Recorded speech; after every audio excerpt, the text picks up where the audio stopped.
My fiancé and his mom mocked my late firefighter dad and trashed his belongings, so I smiled, thanked them for revealing their true colors, and canceled the wedding in front of everyone. Yes, that's true. Not an exaggeration, not a metaphor. We were supposed to get married this spring. We lived together. We were planning everything. The dress was bought. The menu was picked. The photographer booked. Just a few weeks left. And then, nothing. I stood up at our rehearsal dinner, looked around at his entire family, our friends, and said, "There will be no wedding." His mom, Yvonne, dropped her wine glass. Alex looked at me like I was suddenly speaking another language. And in a way, I was. He never really understood a word I was saying. But for you to understand why I did what I did, I need to go back a bit. My name's Tessa. I'm 28. I work at the front desk of a pediatric clinic in Oregon. Not exactly glamorous, but I love it. I know all the regular kids by name. We have a sticker drawer and a frog-shaped thermometer that always makes them laugh. Some of them stop by just to say hi. That alone makes every traffic jam worth it. My dad was a firefighter, 22 years of service. He wasn't just a guy in a helmet. He was the kind of man who'd stop to fix a stranger's mailbox, who gave his coat to a freezing teenager at a bus stop without thinking twice. He was kind, not Instagram kind, the kind that actually makes your throat tighten. He taught me how to change a tire, brew real tea, and say no without apologizing, and he always, always kept his word. 3 years ago, he died in a fire. He saved a woman and her 2 kids, got them out. Hero, right? But then he heard barking from inside the house and went back in. The place collapsed. He didn't make it out. He knew he might not. But we'd just lost our family dog, Daisy, a yellow lab, 14 years with us. She died of old age just weeks before the fire. We were heartbroken. Dad was heartbroken. I remember him saying, "Every night I still look for her by the door. Every morning I reach out, hoping she's breathing. And then I see the empty bed and that damn collar, and I don't know what to do with it."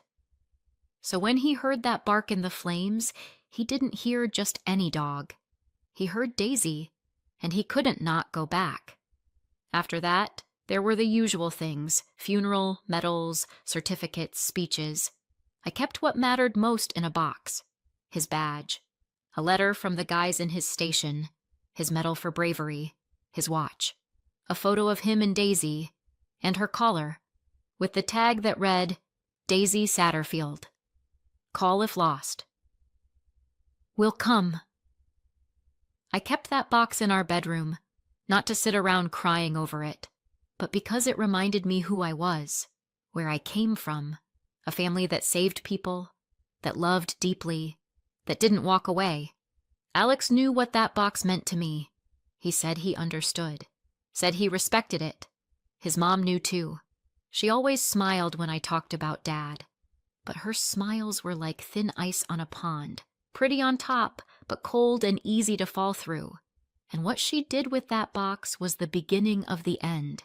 From the moment I met Yvonne, she had this air about her, like everything she said came with invisible quotation marks. She was one of those women, polished, perfectly highlighted hair, always dressed like she was going to brunch with a magazine editor. Pushing 60 but could pass for younger from 10 feet away. The kind of woman whose face says, "I'm too polite to say what I really think of you." She didn't work.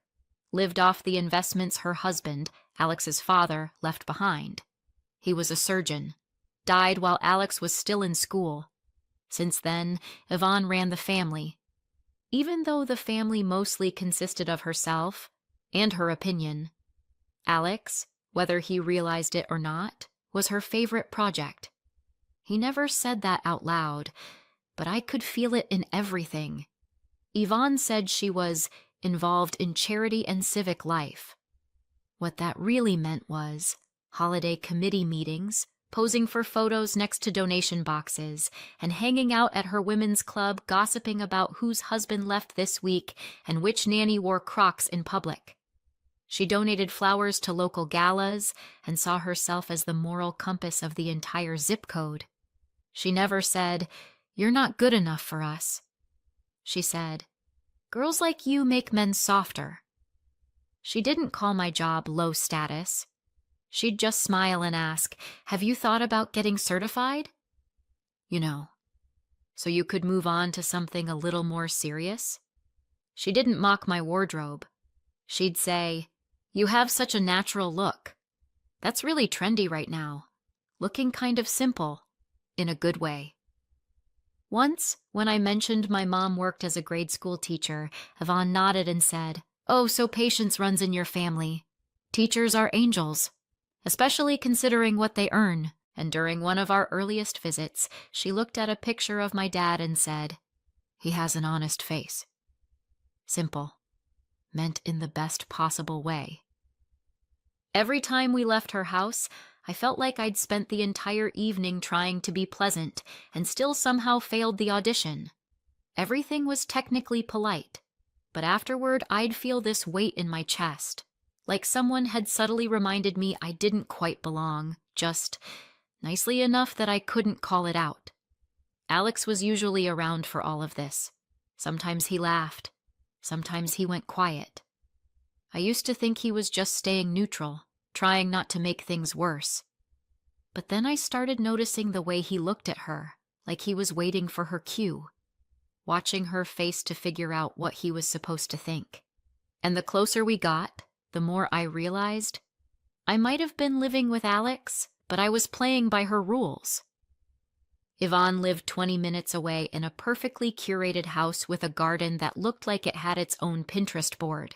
She popped in often, unannounced, always with a bag of organic muffins, unsolicited decor advice, and an invisible checklist of all the ways I didn't measure up. At one point, she suggested hosting a cozy family dinner at our apartment, said it would feel more intimate. "I thought we'd invite Aunt Cindy and her husband," she said, folding napkins at our kitchen table, "and Uncle Robert and his wife." I nodded slowly and asked, "What about my mom? Is she coming?" Yvonne looked up briefly and said, "Oh, dinner's just for 7. Just family. I hope your mom won't take it personally." She smiled, that tight, too perfect smile of hers. I didn't argue. I just texted my mom. She showed up in her nicest sweater, holding a tray of homemade rolls and smiling like she meant it. She sat next to me all night, calm, warm, with that same face she used to make when I stood up for someone at school. And Yvonne? She turned the dial all the way up, speaking with fake sweetness, smiling a little too wide, and quietly needling my mom with questions like, "Have you always lived in that neighborhood?" My mom and I are close, always have been. After Dad died, she didn't shut down or give up. She kept teaching at the elementary school and called me every night to tell me what the second graders did this time, usually involving glue sticks and war crimes. She supported me with Alex, even when I started doubting things myself. I kept brushing it off, told myself Yvonne just had a strong personality, that she was just over-involved, that it wasn't personal. But there's a difference between being overbearing and stomping on someone's memories, and I was finally starting to feel the difference. A week before everything happened, I went to Seattle with my girlfriends. Mandy, my college friend, wanted a bachelorette weekend, even though she didn't have a date set for her wedding yet. She just wanted to breathe, unwind, and feel 20-something and carefree again, even for a couple days. We rented a little loft, drank rosé from plastic cups, laughed until we cried, and gave each other ridiculous temporary tattoos on our fingers. For once, I wasn't checking my phone every 5 minutes. It was one of those rare weekends when life feels light, when you think, yeah, maybe everything's gonna be okay. Then I came home, and I knew instantly something was off. The whole apartment smelled like lemon cleaner. Yvonne had clearly done her version of freshening things up.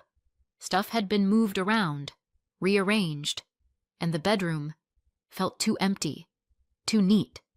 My shelf. The shelf. Where I kept my dad's memory box? Completely bare.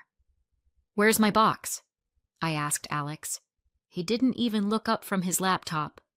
Mom tidied up. She said it didn't belong in the bedroom, that it'd be easier for you. Easier? I repeated. She said you're stuck in the past. Maybe she has a point. Yvonne walked in like it was her cue, with a cup of herbal tea and a face that screamed peace offering, like she hadn't just rearranged someone else's grief. Tessa, don't worry, she said lightly. I didn't throw anything away. I just organized a bit organized, I repeated. Where's the box? The attic, she said, as if that were the most reasonable answer in the world. I put it away neatly. That kind of thing doesn't belong in the bedroom. You must understand. I didn't answer. Come on, Tessa. Old dusty stuff. A leash or something? It's all just emotional clutter. You're a grown woman. At some point, you have to stop living in the past. That wasn't a leash, I whispered, throat tightening. That was Daisy's collar. She shrugged. I get it. You loved her. But she was just a dog. She was family, I said through gritted teeth. Yvonne sighed as if she were the one trying to be patient. Look, you're getting married. Starting a new life. When your bedroom looks like a memorial to someone who died. And a dog. It's like you're not ready to move forward. I didn't respond, just turned and went up to the attic. The box was stuffed in the corner under an old sheet. I opened it, and my stomach dropped. The watch wasn't there. The one with the cracked glass and the half-burned leather band. The one they found in his jacket pocket that night, too late to save him. I used to hold it sometimes, just to feel close. It was gone. And then I realized the note was missing too. That little yellowed scrap he left me on the fridge when I was 9. If you're doing your homework, good job. If you're not, I still love you, but maybe finish it anyway. And if you're sad, look in the mirror. That's my favorite girl. The marker ink had faded. The handwriting was messy, but I knew every word by heart. It wasn't there. I went downstairs, checked the kitchen trash, and there it was, folded in half, stuffed between an avocado peel and a soggy tea bag. I pulled it out, quietly. Why would you throw this away?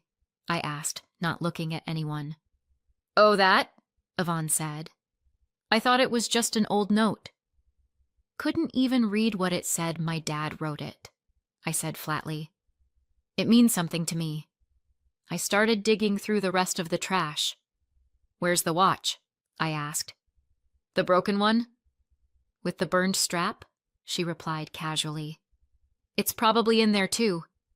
Her tone was still calm, like she honestly believed I was the irrational one. She didn't get it, and I was trying so hard not to scream.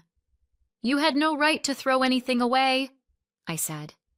She gave a little shrug. Tessa, you're clinging to trash. The bedroom's turning into a shrine. I just cleared some space.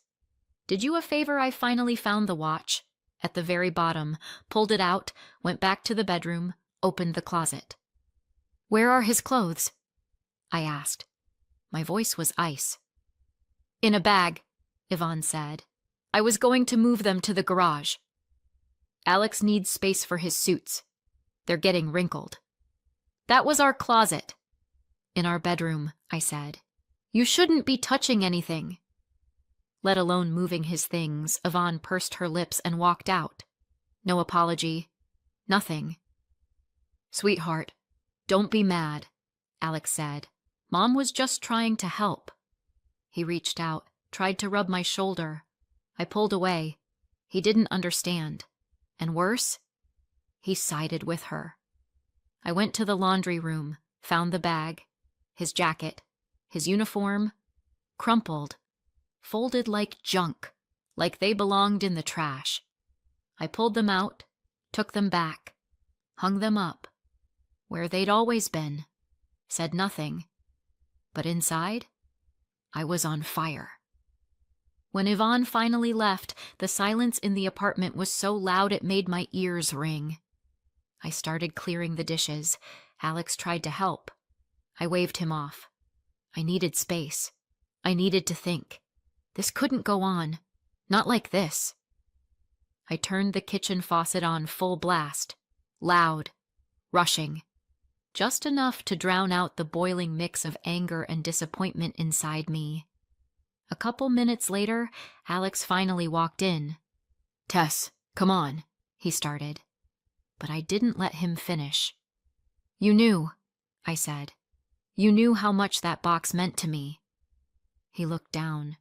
His shoulders dropped a little. I didn't know she was going to touch it." "That's not good enough," I said, trying to stay calm. "We've been living together for over a year. We're building a life. That box wasn't just some junk in a hallway.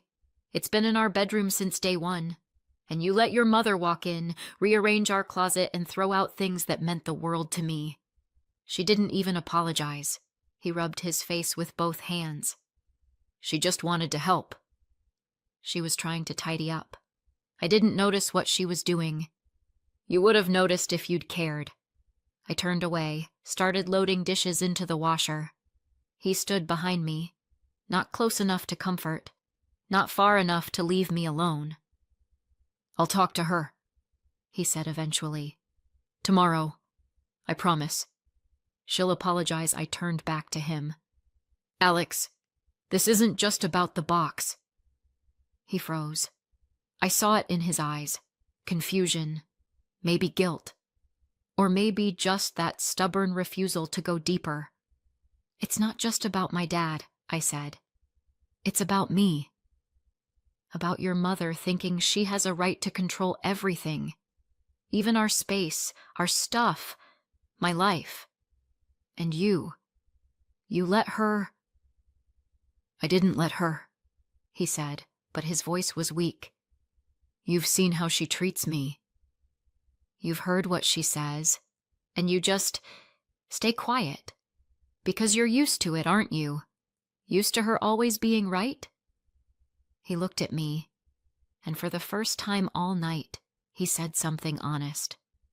"Yeah," he said. "I guess I am." We stood there in silence. I almost walked away, but then he asked, "Do you think we won't make it?" I turned back around. I wanted to say I don't know, but instead I said, "If you want to be with me, you're going to have to be separate from her." "Not physically. Emotionally?" He nodded. Too quickly. And I knew. He'd heard the words, but he hadn't understood them. The next few days felt like I was on autopilot. Final fittings, seating charts, menu revisions. The dress was ready. Invitations sent. My phone was buzzing with reminders. Everything was moving forward. But inside me, everything was falling apart. Of course my mom noticed. I hadn't told her anything, but she asked anyway. "What happened?" We were sitting in her kitchen. Her house always smelled like coffee and cinnamon. Everything warm and solid and safe. I told her, not everything, but enough. About the box. About how Yvonne said it was just old stuff. About Alex's response.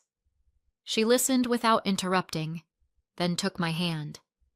"I try not to interfere," she said. "But listen to yourself, Tess. To your gut. If you feel like he doesn't see you, if his family doesn't feel like home, it's not too late to walk away." I nodded, because she was saying something I'd felt before, more than once. But I wasn't ready to burn it all down. Not yet. Part of me still hoped that after the wedding, once things settled, once his mom backed off, maybe we'd be okay. The night of the rehearsal dinner came before I could really brace for it. Yvonne hosted it, at a restaurant she made sure to note had opened just for us, off hours. Everything looked perfect. White linens, candles, soft music. It was the kind of setting you'd see in a bridal magazine. The only problem was, I couldn't make myself smile. The night before, I'd asked Yvonne if it was okay to mention my dad in my vows. Just a few words, not a whole speech. He was a part of me. If I was building a new life, I wanted him to be present in some way. She skimmed through her clipboard and smiled like I'd asked to host a funeral instead of a wedding. I just think that might be a little heavy for the guests, you know? No need to turn the evening into a memorial, right? Then, with a smirk barely tucked in, you weren't planning to bring a framed photo or anything, were you? There were over 40 guests, most of them from Alex's side. His family was loud and proud. Uncle Gary, who owned a car wash chain and acted like the mayor wherever he went. His wife, Patricia, used to be a lawyer, now calls herself a social advocate. Then there was cousin Nicole, a certified therapist with a YouTube channel called Domestic Psychoaesthetics. She gives advice like, maintain boundaries, but make it cute. She was filming stories in the restaurant bathroom and spoke like she was giving expert testimony in court. They brought a few family friends and some of Gary's business partners. On my side, just my mom, a few relatives, and 3 girlfriends. That was it.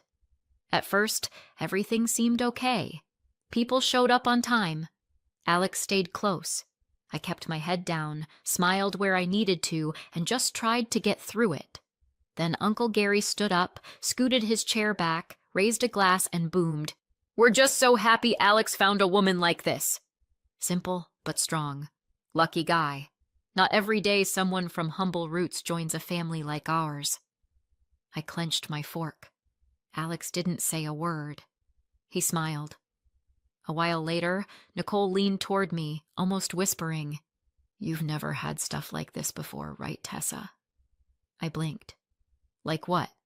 Oh, you know, foie gras, oysters. Just figured it might be unfamiliar. I mean, just in case you have an allergy or something. She giggled like it was genuine concern. It wasn't. I said nothing, but I caught the flicker of a smirk on Alex's face. Then Yvonne stood up. "I'm just so happy to see everyone here. This is a big day, and I want to say a few words about our Tessa." My back stiffened. Alex squeezed my hand under the table. "Tessa has a strong personality. She knows what she wants. Sometimes a little too much pause. Alex has always been calm, steady. I think they'll balance each other out. She'll bring him out of his shell, and he'll teach her how to slow down a bit." Polite laughter. Not real. I really do believe in them. Of course, the road to happiness isn't always a straight one, especially when people come from different backgrounds. Pause again. But isn't that the beauty of love? We all grow. I'm learning, for example, that memory boxes can sit in a bedroom, that the past doesn't always leave with the person. What matters is patience, respect, and a sense of humor. She raised her glass and looked straight at me. Alex smiled again. I forced a smile back and held my wine glass so tight I thought it might shatter. Later, in the restroom, I overheard 2 of his relatives whispering near the sinks. Well, at least she's pretty. That's something, especially coming from that kind of family. Bet she doesn't even know how to fold a napkin. Her dad was a hero, sure, the other said. But honestly, he should have been thinking about his daughter, not someone else's dog. Died over a dog. That's just stupid laughter. 2 dry, sharp laughs to the chest. I stepped out of the stall. Didn't say a word. They froze. I walked past them in silence. Alex. He knew who his family was. He'd heard them talk like this before, and he didn't defend me then. He wasn't defending me now. At the bar, I saw Uncle Robert, tipsy and chatty, talking to Alex. I walked over, not on purpose, just wanted a glass of water. But I got there just in time to hear, "Just don't let her try to change you." Yvonne said she's got a real temper, snappy, impulsive. "Don't give in. Be a man." He laughed. Hope she's not the kind to make you run into burning buildings after dogs. And Alex? He laughed too. Oh, no way! What do I look like? Crazy? That laugh, his laugh, hit harder than anything else that night. I turned and walked back to the table on shaky legs. They were all laughing at me, at my family, at the sacrifice my dad made, and Alex wasn't just quietly going along with it. He was in on it. He laughed. I barely remember the rest. People made toasts, said things about love, the future, memories. I sat there like I was under glass, watching but distant, hearing muffled echoes, nothing landing. My hands were shaking. I hid them under the table. Alex, sweet, helpful, attentive, poured me water, leaned in to whisper something. I nodded, pretending I was still there with him. But in my head, everything was spinning. Their words, their smiles, his laugh. Oh, no way! What do I look like? Crazy? I closed my eyes, and I saw my dad's hand on my shoulder, solid, warm. His voice, the way he used to say, "Don't let them define you. You're my daughter. That's already enough to be strong." A hand brushed my arm. You okay? It was my mom, quiet, just for me. I nodded, then shook my head slightly. Can we step out for a minute? We walked outside. The air was cold, but I barely noticed. She didn't say anything, just stood there next to me, like she always did when I needed her most. I can't do this, I said, my voice low but steady. I can't marry him. You heard what they said, right? She nodded slowly. I heard. And I agree. You shouldn't have to tolerate that. I was just waiting for you to say it. I kept thinking, maybe if I just try harder, be softer, quieter, easier to like, they'd accept me. But they don't want me. They want me to be grateful they let me in. They want me to forget where I come from. Mom looked at me for a long moment, then pulled me into a hug. You don't owe them anything. Not gratitude, not silence. Be yourself. I swallowed hard. I thought Alex was different, I whispered. I thought he got it. That he got me. That he loved me. Another pause. But he's just like the rest of them. He agrees with them. We stood like that for another minute. Then I took a deep breath and said, I need to say it. Out loud. In front of everyone. So it doesn't become Tessa lost it or Tessa snapped. I want them to know why. She nodded again. I'll be right there. We walked back inside. The dinner was winding down. People were chatting, grabbing dessert, clinking glasses. I walked over to my girlfriends. Leaning in, I said quietly, There's not going to be a wedding. I'm going to tell them now. We'll talk later, okay? They froze for a second, but only a second. Melanie grabbed my hand and squeezed it tight. We've got you, Tess. Always, I gave my friends a shaky smile and nodded, then stepped aside for a moment, just to breathe, to gather the last bit of strength I had left. And that's when I heard Yvonne's voice. She was behind one of the velvet curtains, thinking no one could hear, talking on the phone in her usual, hushed but pointed tone. Well, of course she's hot-tempered, runs in the family. Her dad was the same, always charging into things he shouldn't. But yes, it all went well. She quieted down. Looks like she's finally starting to get it. Trauma? Please. It's just family drama dressed up as heroism. I froze. That was it. Everything inside me suddenly snapped into focus. My chest was still tight, but the fear? Gone. I wasn't shaky anymore. I was steady. I walked back to the table, picked up a fork and tapped my glass. Clear, crisp sound. Everyone turned, even the ones still fussing over dessert. Excuse me, I said. Could I have a moment? Alex turned to me, smiling. I think he thought I was going to say something sweet, something sentimental. I wasn't. I just wanted to say a few words. It won't take long. I paused, took a breath. I want to thank you all for being here tonight. And especially, thank you for your honesty. Because tonight, I heard everything I needed to hear to know. This wedding isn't happening. The silence was immediate. You could feel the confusion ripple through the room. It's not because I'm angry.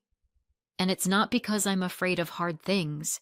It's because I will not marry a man who smiles while his family laughs at me, at my mother, at my father, who died saving someone's life, who was the kind of man most people only pretend to be.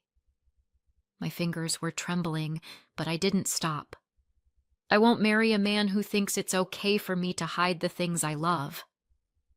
To be smaller, quieter, easier, just to fit into someone else's world. Dead silence. Even the background music faded into nothing. You wanted me to shrink, to be grateful, to be quiet. But I remembered who I am. I remembered whose daughter I am, and I don't owe anyone an apology for that. I turned to Alex. I loved you. I did.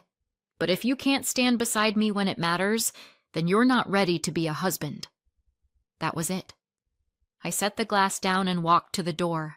My mom was already standing, grabbing her purse. We left together. No one followed. And honestly, that was the best part. Outside, I took a breath so deep it felt like the first real one in months. And for the first time in a long while, I wasn't cold. Yes, it would hurt. Yes, there would be questions. But I knew who I was. I was my father's daughter, and I had stood up. I was packing, tossing clothes into a suitcase like the walls of the apartment were closing in. I couldn't stay here anymore. I just couldn't. I hadn't made it out the door yet when Alex walked in. He stopped in the doorway like he hadn't expected to see me. Or maybe he hoped everything would still be fine. It wasn't. He closed the door behind him, walked in slowly, his eyes on the suitcase. You're leaving? I didn't answer, just zipped the case and kept moving. Tess, wait. We need to talk. Do we? I asked without looking at him. After everything that happened, you think there's still something to talk about? Come on, he said, stepping closer. You overreacted. It was just dinner. Just words. People had a few drinks. I looked up at him. Drinks? Alex, they laughed at my father. At his death. At me. And you sat there and laughed with them. You didn't even try to stop it. He sighed, rubbed his face, took a step back. No one laughed at you. Or your dad. You're blowing it out of proportion. They were just stupid jokes. I didn't want to make a scene. Oh, so that's your solution? Say nothing when your fiancé is being humiliated, and then maybe, later, we'll talk it out over tea? He looked confused, a little lost, then looked away. Okay, maybe Mom said some things. But you know how she is. Tess, she's just like that. But she's not a bad person. I kept moving, grabbing things, folding fast, trying not to shake. No, she is a bad person. And you know it. You just didn't want to admit it. I thought maybe you were scared to stand up to her. But now I see. You actually agree with her. That's not true, he snapped. Tess, I love you. I turned and looked at him, quiet but firm. Too late. I don't believe you anymore. He looked at me like he didn't recognize me. So that's it? You're just walking away? Throwing everything away? Our wedding? Our life? No, I said. I'm walking away from a place where I'm not respected. Where my dad isn't respected. Where memories are treated like trash you can just toss out. He opened his mouth to say something else, but I raised my hand. Don't! It's too late. I grabbed my suitcase, my dad's things, the box, and left. I went to my mom's. She didn't ask questions, just hugged me and said, "You're strong. And you did the right thing." The next morning, Alex showed up, with flowers. Of course. He stood at the door with that guilty smile, like a bouquet of lilies could patch up what happened. "Tess, can we talk? Please?" I stepped aside. Silently. Mom was in the kitchen. She heard his voice and came out, gave him a dry hello, and went right back in, leaving us alone in the living room. "I miss you," he said quickly. "I didn't sleep all night. I've been thinking about everything." He talked fast, like he knew I was about to throw him out, which, fair enough, I was. Maybe we both overreacted. You were emotional. I messed up, but it was just a misunderstanding. You know how my mom jokes. No one meant to hurt you. You just took it the wrong way. She was stressed. We all were. I looked at him, and for the first time I wasn't angry, just tired. "Alex, you still don't get it. This isn't about stress. You sat at that table, heard people mock me and my father, and you said nothing." He looked down, and then said, "If you could just admit you were a little emotional, I think that would smooth things over. Mom would forgive. We'd move on. We could still get married, like we planned." I closed my eyes for a second. He really didn't understand. To him, this was a mess that could be cleaned up, like we picked the wrong caterer or something. "You want me to apologize?" For standing up and saying it's not okay to laugh about my dead father? He didn't answer. "I just want things to go back to the way they were," he mumbled. "It's not me who lost it, Alex. You crossed the line. You all did." Repeatedly. He opened his mouth again, but his phone rang. Yvonne. He answered, and stood so close I could hear every word. "Are you with her?" Yvonne's voice was sharp, cold. "Yeah."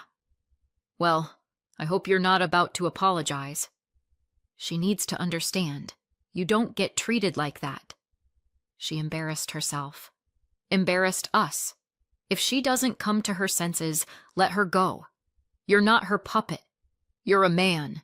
If she can't see that, well, let her crawl back to her little memory box and her dog hair. We don't need a bride like that. You'll find someone better, someone normal, someone who doesn't throw tantrums over nothing. Silence. I could hear Alex breathing. He realized I was still standing there, that I'd heard everything. And still, he didn't hang up, didn't defend me, didn't say, "Enough." Finally, in the smallest voice, he muttered, "Mom, that's not fair." That was all. I turned toward the door. "Leave, Alex." "Tess, wait. Leave." I'm done explaining to someone who needs to be told why you don't stay silent when the person you love is being humiliated. 2 weeks went by.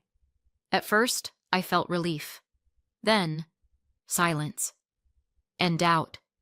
I'd lie on my mom's couch, staring at the ceiling, thinking, what if I overreacted? What if I could have explained it better? Softer? He didn't yell. He didn't cheat. He just stayed quiet, like everyone else who watches someone get hurt and does nothing. But he loved me, right? And I loved him. Still, no matter how I twisted it around in my head, it always landed in the same place. Love isn't silence when it's time to speak. It's not laughing along when someone you love is being humiliated. It's not she's just stressed every time someone does something cruel. I tried to shake it off, tried to move forward. Then, one morning, a friend sent me a screenshot and a link. Facebook, Yvonne's profile, a new post. And suddenly, everything became very, very clear. There were 3 photos from my family album. The first, me, maybe 10, sitting on my dad's shoulders. We're both smiling. Daisy is at our feet in a knitted hat with ears. There's a Christmas tree behind us, and the same tacky old garland we put up every year. The second, a crumpled watercolor I made in 1st grade. Me and Dad putting out a fire. I remember taking hours to finish it because my teacher said to use real effort. Dad framed it and hung it in the garage. He was proud of it. The third, a blurry Polaroid. Us at the lake. Dad grilling hot dogs, Mom laughing. I'm in a shirt that says Daddy's my hero, proudly holding up my first fish. On the back, Dad had written, Tessa's Catch, 2003. And below those, a photo of his fire gear, his coat, helmet, badge, and medal laid out neatly on my bed. I took that picture after I brought them home from the station. I showed it only to Alex, through tears, told him how much it meant. He said he understood. And now, there it was, online, posted by a woman who had no right to even see it, let alone share it. The caption? Sometimes the people we let into our lives turn out to be overly sentimental. We really tried to understand. We did. But when your son's fiancée turns the bedroom into a shrine for her dead father, it becomes clear this isn't about love. This is about trauma. Some people simply can't move on. It's worrying for her mental health. And for my son. Alex deserves better. A grown woman, not a girl stuck in the past. The comments? He was supposed to live in a museum or what? Poor guy. This is why you discuss these things before the wedding. Sounds like she needs a therapist, not a husband. Even her face. Like she's somewhere else. Yikes. I sat there, staring at the screen. My hands were cold. And my gut? Burning. Only one person could have given her those photos. Only Alex. He gave her my grief, my memories, so she could use them like this. 5 minutes later, I was calling him. Why did you give her those pictures? He hesitated. I just wanted her to understand. To feel what it meant to you. I thought maybe you thought she wouldn't weaponize it. Wouldn't post it for everyone to see? I could barely keep my voice steady. Those weren't just photos, Alex. They were my heart. You handed her my grief, and she turned it into content. I'll talk to her, he said. She'll take it down. You liked the post, Alex. Save it. I'll handle it myself. You can go ahead and like the comments too if you want. Just know the whole mess is coming down. Without your help. He didn't say anything, and for the first time, that silence felt honest. I blocked his number, deleted his contact, packed up every trace of him. The post disappeared the next day. I reported it. No emotion, no explanation. Just privacy violation. Attached the screenshots. Facebook took it down within 24 hours. It's been 3 months. I moved out. Got a bright little 2-bedroom near work. It smells like coffee and clean laundry. My dad's memory box sits on the shelf. My shelf. His jacket hangs nearby behind glass. A reminder. A shield. Mom comes over on weekends. We bake pies. Watch old movies. Sometimes we laugh so hard the neighbors probably think we're throwing a party. And honestly, we are. I got offered a new position at work. Front desk coordinator at the children's clinic. I manage schedules, train new hires, and know every kid by name who shows up more than once. They trust me, and I'm doing just fine. I started jogging again, adopted a puppy, he's a lab, named him Spark. Dad would have approved. I don't think about Alex. Much. Sometimes when I pass that old cafe, I remember how he always ordered the exact same thing. How he never understood why someone would actually love dogs. He doesn't message me anymore. Good. Let him explain to his relatives why there's no wedding, no apartment, no girl who was worth growing up for. I never wanted revenge. I wanted respect. For myself. For my family. For the past that made me who I am. Now I have that. And no one, no Yvonne, no Alex, gets to take it from me ever again. So, what do you think? Did I do the right thing walking away? Or do you think I overreacted? Was there a better way to handle it? I'd really love to know, especially from people who've been through something similar. Let's talk in the comments. And if this story made you feel something, if it made you think, hit that subscribe button. There are more stories coming. Stories that stay with you. Thanks for listening.